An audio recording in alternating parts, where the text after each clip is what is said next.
She's nasty. She's ugly. Nobody likes her. She looks like nobody likes her. She looks like a teenage boy. Like dudes don't like her. Like if you put her in front of like, she's ugly. That's true. Yeah. Does Taylor Swift have any eggs left? What? Child. Anyway, so. All right, this one is for the girls. There is no audience a celebrity can have that is more loyal, more quick to purchase merchandise, more rabid than young women and teenage girls. And this is strongly evidenced through movies like Twilight and Barbie and artists like Taylor Swift, Beyonce, and One Direction. Hell, even Elvis owes much of his fame to teenage girls. Teen girls should be the gold standard of fan bases, so why are they so disrespected, mocked, and underappreciated?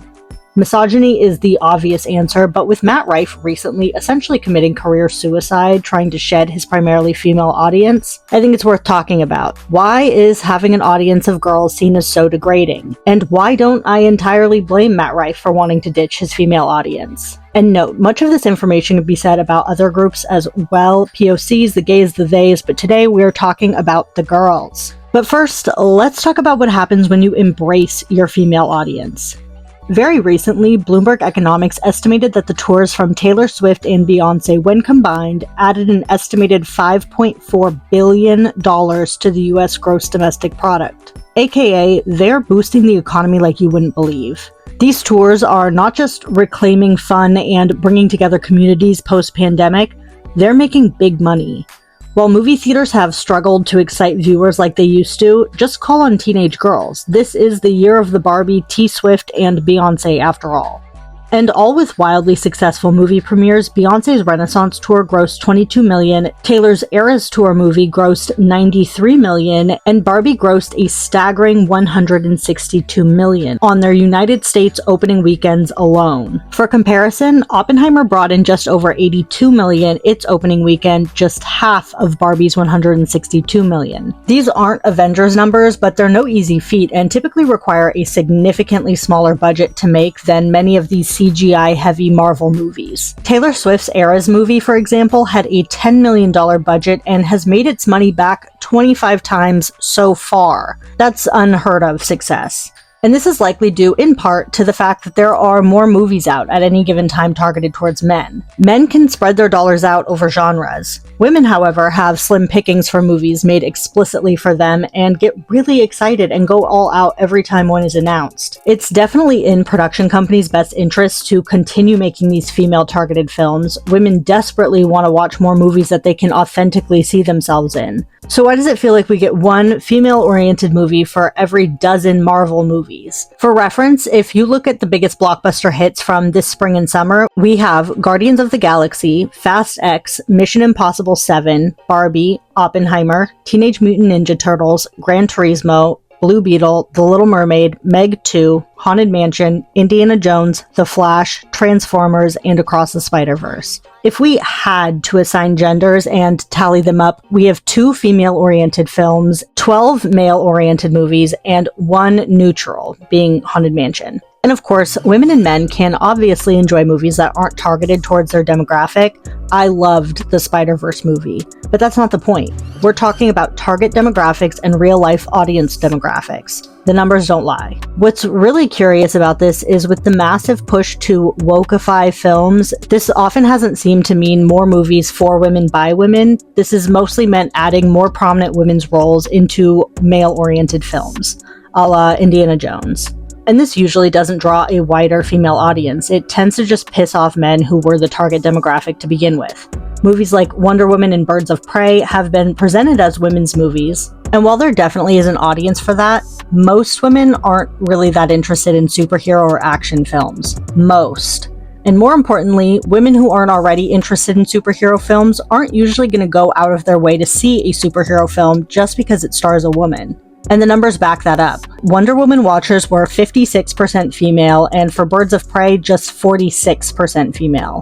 Meanwhile, movies like Little Women had a 70% female audience, Barbie had 66% women, Beyoncé's Renaissance tour had 70% women, and Taylor Swift's Eras tour had a 78% female audience. And while Wonder Woman and Birds of Prey weren't outright flops, they definitely didn't live up to expectations. The first Wonder Woman, for example, made an insane amount of money, with a $100 million opening weekend. But people clearly weren't all that interested, considering that the sequel made just under $17 million with a $200 million budget. The novelty for most women had worn off, and they didn't care to follow the story. Meanwhile, men, who typically would be the target audience for such a movie, weren't, and they didn't care to keep watching. There's really something to be said about knowing your audience. Yes, there are a lot of women who deeply appreciate superhero and action films, but it's clear by the numbers that men are stereotypically more interested in these genres. And it feels like instead of letting women tell stories that they know other women will relate to, production companies are just lazily taking male-oriented films, subbing in a woman, and calling it empowerment. Put a chick in it, make her gay! Well, then maybe we should go a different route than we did with Indiana Jones. Fuck Indiana Jones, put a chick in it and make her name it gay! But like I said earlier, this doesn't work. All they achieve by doing this is alienate their male fan base and falsely make it appear as if these movies supposedly catered towards women don't do well, when that's the farthest thing from the truth. Also, another contributing factor to why male-oriented films are pushed is that women are significantly more likely to watch a movie whose target demographic is men than the inverse, both for social reasons and because we don't really have much of a choice. And because of this, not only does Hollywood produce significantly fewer movies targeting women, but they produce significantly fewer movies featuring women. A study in 2022 found that movies made the previous year, 2021, featured significantly more male characters than females. Now, take a second to guess what you think the percentage of movies that featured more female than male characters is. Got your number? The answer? 7%. Meanwhile, the percentage of movies featuring more male characters? 85. 85 versus 7 for representation of 50% of the population, leaving just 8% of movies to have equal representation. But if that isn't already shocking enough, listen to this. Movies were 2 times more likely to not have a single speaking female character than they were to have a majority female cast. By the way, there is a lot of really interesting data in this study that includes race and age as well as gender, so if you want to give that a read, it's called It's a Man's Celluloid World by Dr. Martha Lausen. And all of this reminded me of this study, which I think plays a massive role in this as well. Did you know men have a cognitive bias which makes them perceive women to be taking up more space than they actually do? When women make up just 17% of a group, men will perceive it as being a 50-50 split. When women make up just 33% of a group, men see women as the overwhelming majority. Women have to make up 60 to 80% of a group before they can expect to speak an equal amount of time. But when women speak as often as men perceive that women have been speaking for the majority of the time. And this perception goes even further. Essayist Robert Lipsyte blamed young boys' lack of reading on the overwhelmingly female imprint in children's literature. But when they actually studied it, only 33% of lead characters are female. And if a character appears in a title, they are twice as likely to be male. So if teen girls and women in general tend to be a really powerful fan base, why are they so hated? And by extension, why is the media that they love also hated? Let's take it back to Twilight. Based on Stephenie Meyer's books, the 5 Twilight films have been parodied, mocked, and ridiculed, but not for no reason. They're campy, the dialogue is cringe, and the acting is stilted. But is it really so much worse than so many movies made for young boys? To quote Melissa Rosenberg from IndieWire, "We've seen more than our fair share of bad action movies, bad movies geared towards men or 13-year-old boys." And you know, the reviews are like, okay, that was crappy, but it was a fun ride. But no one says, oh my god, if you go see this movie, you're a complete fucking idiot. And that's the tone with which people attack Twilight. So why, unlike male-oriented cringe films with massive fan bases, was Twilight hated with so much vitriol? The hate is wildly disproportionate. So much so that many teen girls growing up at the time were deeply afraid to say that they enjoyed the movies. So much so that little girls were getting egged waiting in line to watch Twilight. The answer is in the question. It's not unlike basic girls being mocked for their love of Starbucks, Ugg boots, and pumpkin spice, while basic football-watching, Marvel-loving, video game-playing boys are entirely left alone. And unlike other movies for teen girls that are enjoyable for a wider group, like Hunger Games with its archery action scenes and dystopian world, or Mean Girls with its tongue-in-cheek humor that realistically mocked teen girls in a highly entertaining way. I can't go to Taco Bell. I'm on an all-carb diet. God, Karen, you are so stupid. Twilight was unapologetically targeting the fantasies of teen girls without the bells and whistles that would draw in a larger fan base. And you know what? A decade or so later, so many Twilight haters, myself included, have grown to love its campy charm because it's fun. And this can be applied to any movie, show, book, band, artist, hobby, drink that women primarily like.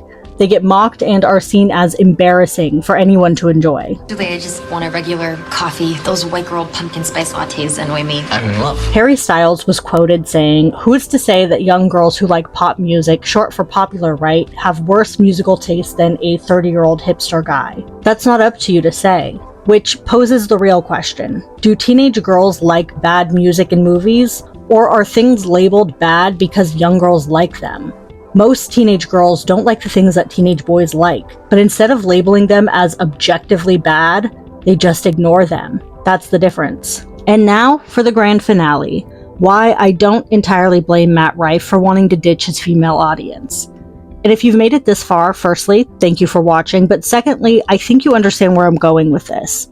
Things that girls like become a societal punching bag, a joke, and not in a funny stand-up comedy way. Look at how much Justin Bieber was mocked and hated in the start of his career. Taylor Swift, Shawn Mendes, the Jonas Brothers, Britney Spears, One Direction, the list goes on and on and on. Being a teen girl's favorite artist means that yes, you may become wildly successful, but you will never be taken seriously. It always happens, God. And it will always happen, Taylor. This is your lot in life. I know. And is the title of this video meant to be taken seriously? No, not at all. And do I actually think Matt committed career suicide? No, probably not. But he did alienate his current fan base, and it'll be interesting to see how well he can recover. Personally, I've never been a fan of Matt Rife. I've never found him funny or handsome. To me, he looks like Dennis from Always Sunny with the bold glamour filter on, and he gives the same energy. Well, right now, it looks like you're wearing a mask of yourself over your face. Not a good one. Not a nice mask of myself. Not a good one. But more importantly, I think there's a larger societal reason in why someone would want to drop their female audience that we're not talking about.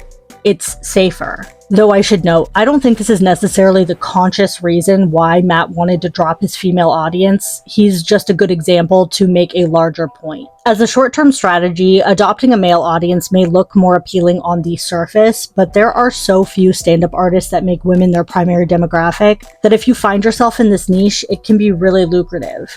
Matt, however, kind of blew it. Will he always have supporters, male and female? Yes. But he put himself on a different path after his most recent Netflix special. A path that doesn't look nearly as fruitful because he's no longer tapping into an underserved market.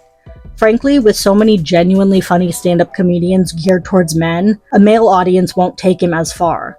He isn't funny enough to really stand out. He needed a niche audience to excel, and he used them and then shunned them. Anyway, Matt made a ton of money with his recent Netflix special, and he's probably making really good money doing the rounds on various podcasts. But eventually this will all die down, and unless Matt develops a better sense of humor, he'll fade into the background. Remember my video where I spoke about how becoming an influencer can be a burden?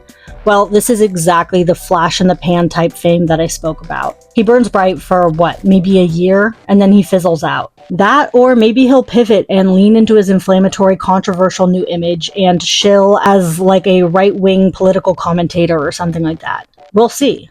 Either way, he's changed the trajectory of his career, and only time will tell how that pans out for him. So, what do you think about all this? Is Matt already washed up at the start of his career? And what's your favorite cringy, girly, guilty pleasure movie? Also, I want to make a quick note because I've gotten a lot of questions. The quality of these videos, both audio and visual, will improve soon. I've had like 4 microphones and a laptop so far that I've had to return, and I've been making all of these videos on an outdated iPhone that I had lying around. Once I get everything squared away, I'll be able to add captions and quality should improve, but until then, I'm super limited as to what I can do, so please be patient with me. Okay, anyway, see you guys later, and don't forget to like and subscribe. Thanks for watching, and I'll see you next time for more pop culture moments, video essays, and celebrity gossip. Bye!